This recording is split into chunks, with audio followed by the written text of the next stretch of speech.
चलिए स्टार्ट करते हैं अपन। अपना टॉपिक चल रहा है राजस्थान के भौतिक प्रदेश। राजस्थान के भौतिक प्रदेशों में अपन पढ़ रहे हैं थार का मरुस्थल, या पश्चिमी राजस्थान भी बोल सकते हैं, पश्चिमी मरुस्थल भी बोल सकते हैं। अपन पढ़ रहे हैं बेसिकली राजस्थान का भौतिक प्रदेशों का वर्गीकरण, फिजिकल डिवीजन ऑफ राजस्थान। और जो डॉक्टर रामलोचन सिंह जी हैं उन्होंने ये सारा प्रोग्राम बताया है, उसी के बारे में अपन पीछे 3 क्लासों से चर्चा कर रहे हैं।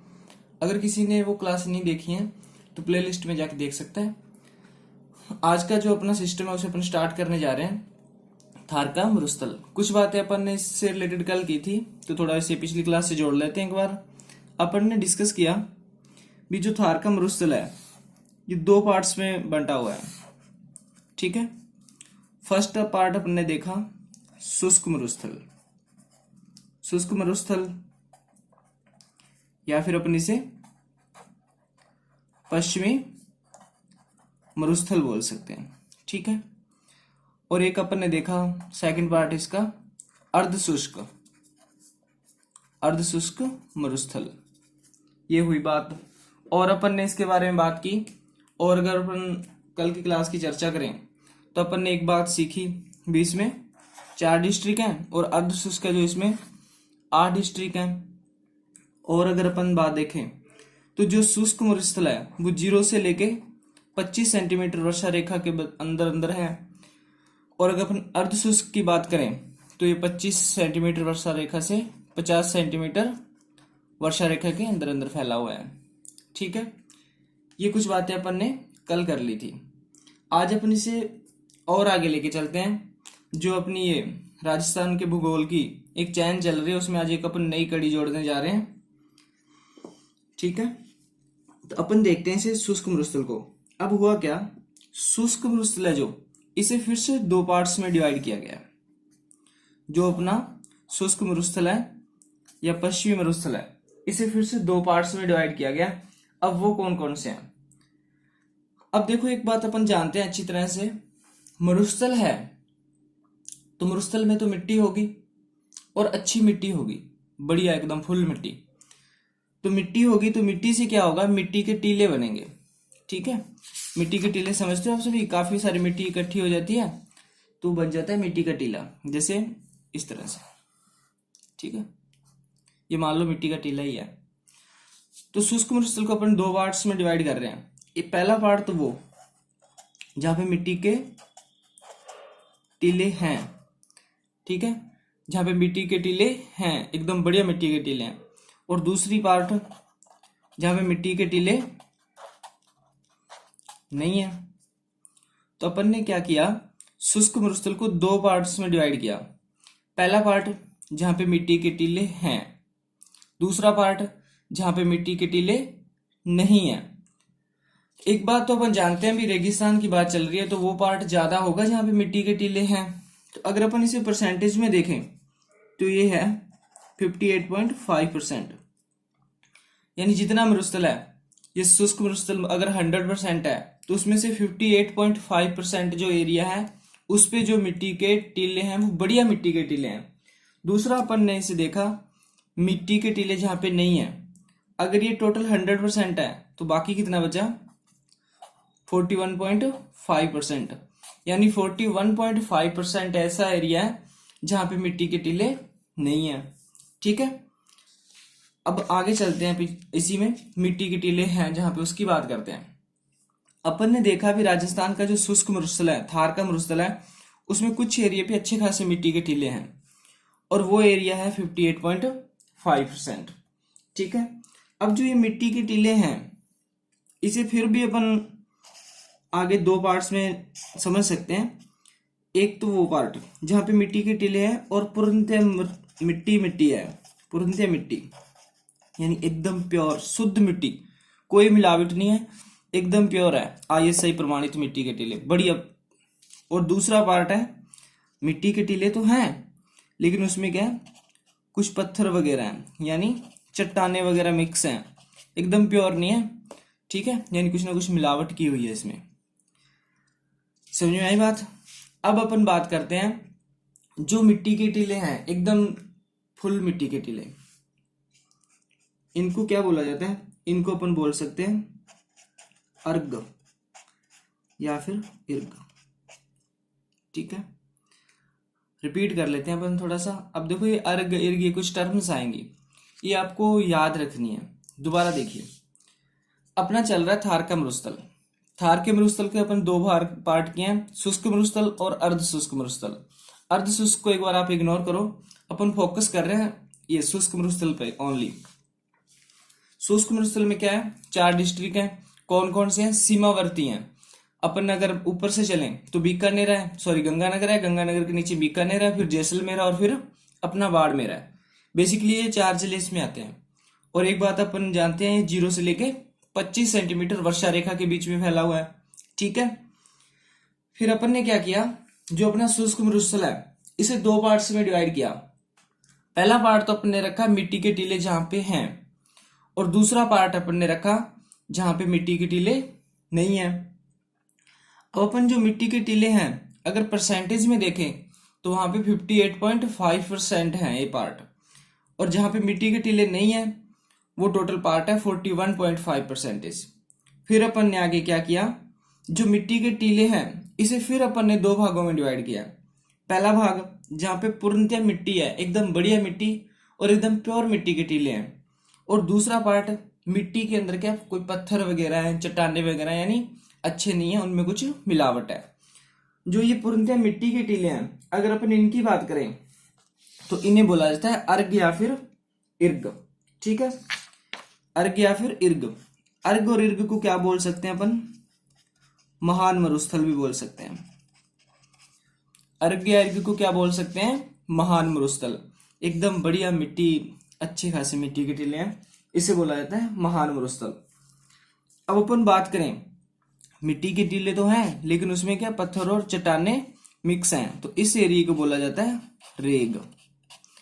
इस एरिया को क्या बोलते हैं, रेग। ठीक है, समझ में आई बात। अब जो अपन ये 41.5% एरिया जो छोड़ के आए हैं इस पे डिस्कस करते हैं। ये जो है 41.5% शुष्क मरुस्थल का ही पार्ट है, यहाँ पे मिट्टी के टीले नहीं है। ठीक है, अब टॉपिक चल रहा है अपना मरुस्थल और वहां पे मिट्टी के टीले नहीं है, तो थोड़ा अलग ही मैटर है ये। मिट्टी के टीले क्यों नहीं है, अगर अपन इस कारण की चर्चा करें, अब मिट्टी के टीले न होने का कारण है वहां पे पथरीला भाग है। ठीक है, यानी पथरीला मरुस्थल है, मिट्टी के टीले नहीं है। कितने परसेंट पार्ट पे नहीं है, 41.5% पार्ट पे नहीं है। रीजन क्या है इस चीज का, मिट्टी के टीले भाई क्यों नहीं है, क्योंकि वहां पे पथरीला मरुस्थल है, पत्थर है। ठीक है, अपन जानते हैं जो मरुस्थल है टैथी सागर का अवशेष है, तो यहाँ पे क्या अवसादी चट्टाने हैं, अवसादी चट्टान। ठीक है, अवसादी चट्टाने यानी पथरीला मरुस्थल है। अब जो ये पथरीला मरुस्थल है इसे अपन हमादा बोल सकते हैं, हमादा क्षेत्र। ठीक है, जो ये पथरीला मरुस्थल है इसे अपन क्या बोल सकते हैं, हमादा क्षेत्र बोल सकते हैं। याद रखना है ये, अगर आपसे पूछ लिया जाए भी हमादा क्षेत्र कहाँ है तो आप कहोगे पश्चिमी मरुस्थल में है क्या चीज ये हमादा क्षेत्र, ये एक पथरीला मरुस्थल है। अगर अपन इसे और अंदर जाके डिस्कस करें तो जो हमादा क्षेत्र है ये है किस किस डिस्ट्रिक्ट में। ठीक है, तो इसके अंदर 3 डिस्ट्रिक्ट आते हैं। पहला आता है जैसलमेर, फिर एक आता है बाड़मेर, और एक अपना जोधपुर। ठीक है, थोड़ा रिकॉल कर लेते हैं डाटा। थार का मरुस्थल चल रहा है और उसमें पार्ट चल रहा है मिट्टी के टीले जहां पे नहीं है। 41.5% पार्ट ऐसा है जहां पे मिट्टी के टीले नहीं है। रीजन क्या देखा अपन ने, वहां पे पथरीला मरुस्थल है। पथरीला मरुस्थल से मीनिंग अपना वहां पे अवसादी चट्टाने हैं। जो ये पार्ट है पथरीला मरुस्थल या अवसादी चट्टाने, इसे बोला जाता है हमादा क्षेत्र। ठीक है, और ये हमादा क्षेत्र कौन कौन से डिस्ट्रिक्ट में फैला हुआ है, कौन कौन से जिलों में फैला हुआ है, अगर ये बात करें तो ये अपना जैसलमेर, बाड़मेर और एक अपना जोधपुर, ये तो हुए डिस्ट्रिक्ट। अगर अपन डिस्ट्रिक्ट के अंदर और जाएं तो जैसलमेर में एक जगह है, आपने इसे सुना भी होगा, परमाणु परीक्षण वगैरह किए जाते हैं इधर ही पोखरण। ठीक है, अगर अपन बाड़मेर डिस्ट्रिक्ट में चलें और यहाँ पे जाएं तो यहाँ पे एक नाम है बालोतरा। बाड़मेर की अच्छी खासी फेमस जगह है बालोतरा। जोधपुर में जाएं तो जोधपुर में एक नाम है फालोदी। ठीक है, ये वाला सिस्टम। जैसलमेर का तो पोखरण, बाड़मेर का बालोतरा और जोधपुर का फालोदी, ये तीनों मिलके बनाते हैं हमादा क्षेत्र। मैप में देख लेते हैं अपने ने थोड़ा।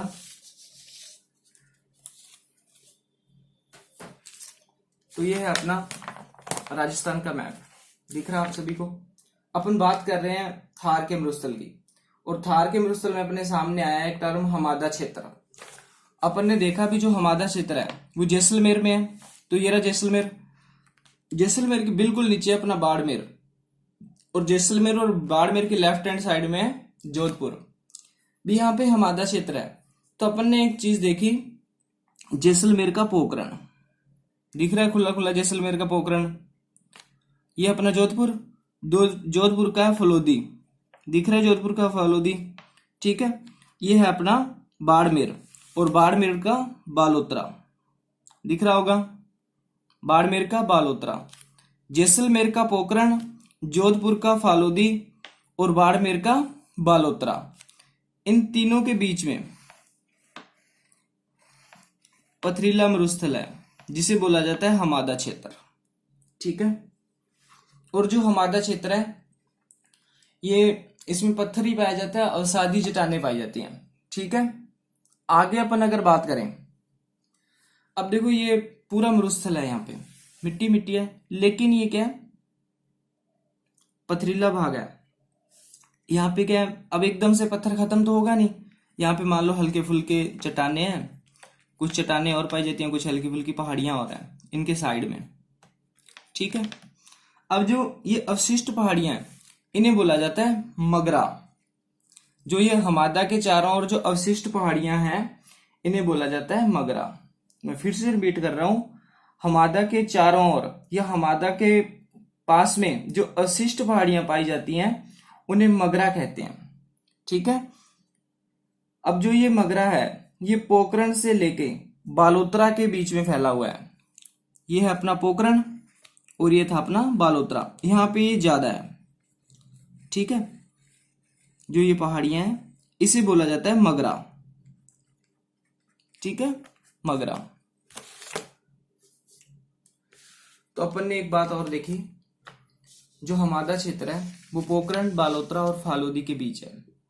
ठीक है, अच्छी खासी पहाड़ियां हैं, लेकिन जैसे अपन सपोज कर लो आप, ये तो है पोखरण, ये फालोदी, तो मैं लिख लेता हूं एक बार, ये पोखरण, ये फालोदी है, और ये एक अपना नीचे था बालोतरा। मैप में अपन ने इसे देख लिया, अब डायरेक्ट आप यहीं देखो, इस तरह से अगर इसे मिला दें तो ये अपना बन जाता है हमादा। ठीक है, ये है हमादा। अब इसके चारों ओर क्या कुछ अवशिष्ट पहाड़ियां हैं, ऐसे मान लो हल्की फुल्की पहाड़ियां हैं। ये जो हल्की फुल्की पहाड़ियां हैं इन्हें बोला जाता है मगरा।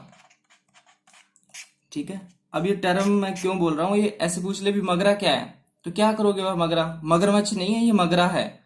जो मगरा है, हमादा के चारों ओर जो अवशिष्ट पहाड़ियां उसे मगरा बोलते हैं। बेसिकली पोखरण से बालोतरा के बीच में ज्यादा पहाड़ियां, इस क्षेत्र को मगरा बोला जाता है। क्या बोला जाता है, मगरा।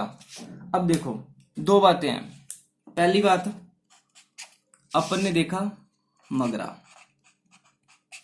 तो अपन किस तरह से लिखेंगे, हमादा के चारों ओर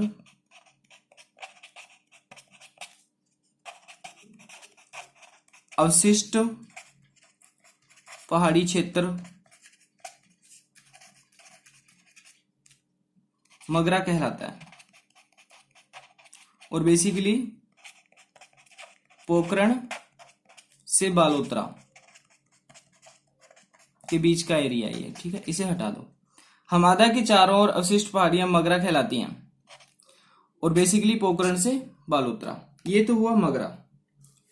एक टर्म है मगरा क्षेत्र, ठीक है। ये आएगा जब सीधा डायरेक्ट मगरा ही लिखा हुआ आएगा, और जब ये पूछा जाएगा तो मगरा क्षेत्र पूछा जाएगा। अगर अपन मगरा क्षेत्र की बात करें, आपसे पूछ ले भी मगरा क्षेत्र कहाँ पे है, तो इसे अपन देख लेते हैं। अपना एक डिस्ट्रिक्ट है उदयपुर, और आपको जान के बहुत खुशी होगी भी जो उदयपुर है उसका जो उत्तर पश्चिमी भाग है, कौन सा भाग है, उत्तर पश्चिमी भाग, उसे बोला जाता है मगरा क्षेत्र, ठीक है। तो ये याद रखना आप, मगरा है पोखरण और बालोतरा के बीच, मगरा क्षेत्र है उदयपुर का उत्तरी पश्चिमी भाग, ठीक है। ये बात हुई यहां तक। आगे चलते हैं अपन, इसी में डिस्कस कर लेते हैं। अब देखो, अपन बात कर रहे हैं हमादा की। अब पथरीला पार्ट है, ठीक है। आपसे क्वेश्चन पूछ लिया जाए, क्वेश्चन है अपना, राजस्थान के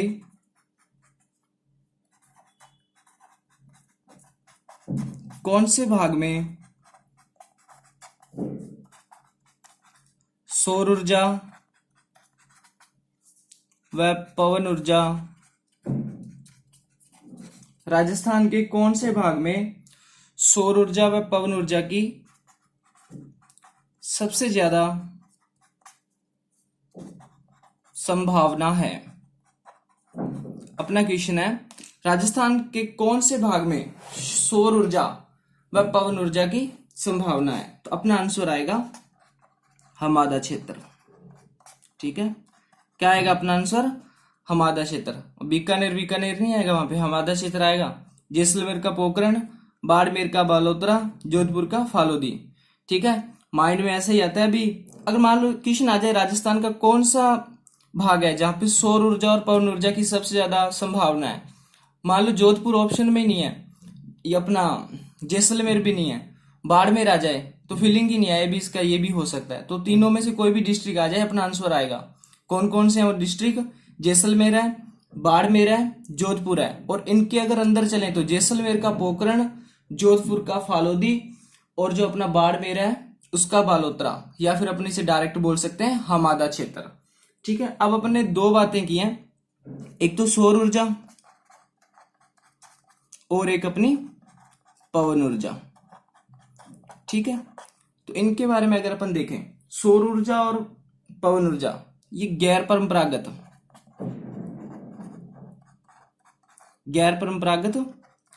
ऊर्जा स्रोत है। सौर ऊर्जा और पवन ऊर्जा क्या है, गैर परंपरागत ऊर्जा स्रोत है। अब देखो, एक होता है परंपरागत ऊर्जा स्रोत और एक है गैर परंपरागत। परंपरागत ऊर्जा स्रोत कौन से हैं, जो 1973 से पहले खोजे गए थे, वो तो है परंपरागत ऊर्जा स्रोत। 1973 के बाद के हैं वो हैं गैर परंपरागत ऊर्जा स्रोत, ठीक है। अब जो गैर परंपरागत है ये कभी खत्म नहीं हो सकते। अब सौर ऊर्जा है तो सूरज की बात चल रही है, ऐसे तो है नहीं भी आज तो सूरज आया और कल कहते मैं तो नहीं आ रहा भाई, सब अपना प्रोग्राम संभालो, ये तो डेली आएगा। और जो पवन है, पवन भी डेली चलती है, ऐसे थोड़ी है भी पवन अब 6 महीने तक पवन नहीं चलेगी। मान लो कोई आधा घंटा रुक जाए वो एक अलग बात है, लेकिन है तो सही, ठीक है। तो ये हुई गैर परंपरागत ऊर्जा स्रोतों की बात। अब देखो यहाँ पे संभावना है भी, ये बढ़िया चल सकता है प्रोग्राम सौर ऊर्जा और पवन ऊर्जा का। ये बात कौन कह रहा है अपने को, तो एक करंट से रिलेटेड कर लेते हैं। एक राजस्थान की संस्था है और उसका नाम है अक्षय ऊर्जा निगम। जो ये अक्षय ऊर्जा निगम है, इसके बारे में थोड़ा डिस्कस करते हैं। जो अक्षय ऊर्जा निगम है, इसकी स्थापना हुई थी अगस्त 2002 में, ठीक है। इसका जो हेड ऑफिस है वो है जयपुर में, काम कर रही है हमादा क्षेत्र पे, और ऑफिस है इसका जयपुर में, ठीक है। और ये काम क्या करती है, इसका काम है गैर परंपरागत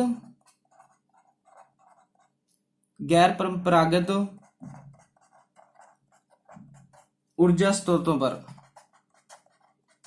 रिसर्च करना, ठीक है। यानी देखना भी कहां पे ये गैर परंपरागत ऊर्जा स्रोत सेट किए जा सकते हैं, ये काम करती है अक्षय ऊर्जा निगम। स्थापना हुई थी अगस्त 2002 में, हेड ऑफिस है इसका जयपुर में, और काम है इसका गैर परंपरागत ऊर्जा स्रोतों पे काम करती है ये, ठीक है।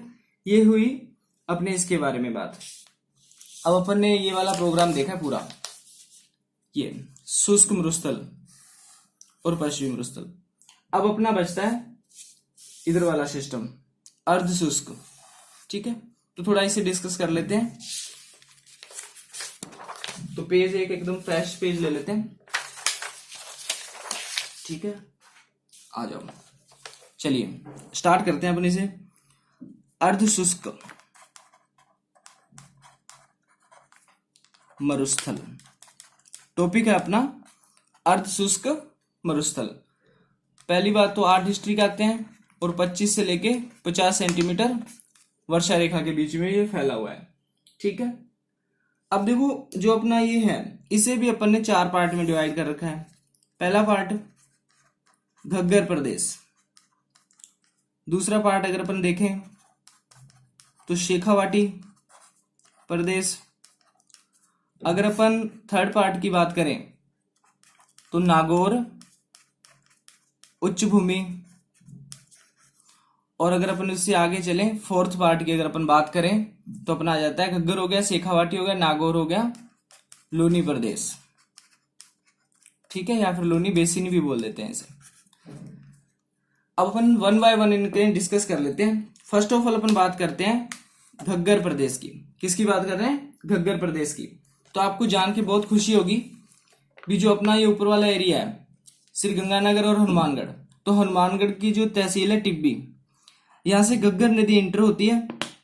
ठीक है, और इंटर होती होती है सूरतगढ़ तक पहुंचती है। श्रीगंगानगर में सूरतगढ़ है और इसके बाद में यहाँ पे विलुप्त होना स्टार्ट हो जाती है। और आगे अगर इसमें अच्छा खासा पानी आ जाए तो इसका पानी फोर्ट अब्बास पाकिस्तान तक भी पहुंच जाता है। तो ये घग्गर नदी का जो क्षेत्र है, ये वाला ऊपर वाला बेल्ट, इसे बोला जाता है घग्गर प्रदेश। ये अर्ध शुष्क में आता है, अच्छी खासा पानी है यहाँ पे, बढ़िया जालौड़ मिट्टी है, उपजाऊ मिट्टी है। ठीक है, तो घग्गर प्रदेश में अपन ने क्या देखा, एक यहाँ की नदी है और उसका नाम है घग्गर। अब देखो वैसे तो अपन जब नदियों वाला टॉपिक आएगा वहां इसे अच्छे से डिस्कस करेंगे, हल्की सी बात कर लेते हैं।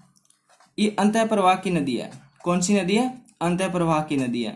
सेकंड बात, ये सरस्वती नदी थी जो अपनी, उसका अवशेष मानी जाती है घग्गर प्रदेश में। और अगर अपन देखें तो ये नदी है तो पानी होगा, पानी है तो यहाँ पे चिकनी मिट्टी है, बढ़िया उपजाऊ क्षेत्र है, ये चिकनी मिट्टी है। ठीक है, अब अपन बात करते हैं शेखावाटी की। तो मैंने आपको पहली क्लास में ही बताया था, पहली या दूसरी क्लास होगी भी, शेखावाटी है जो आमेर का एक राजा था शेखा, उसने बसाया था इस बेल्ट को, इसलिए इसे शेखावाटी बोलते हैं।